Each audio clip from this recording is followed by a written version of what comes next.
எடுத்துட்டேன் மீன் அங்கேருந்து எகிரி குதிக்கும் போது எடுத்து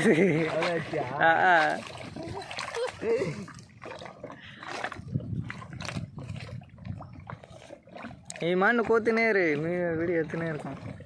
போதும் ஒரு வீடியோ கட் பண்ணி போதும்.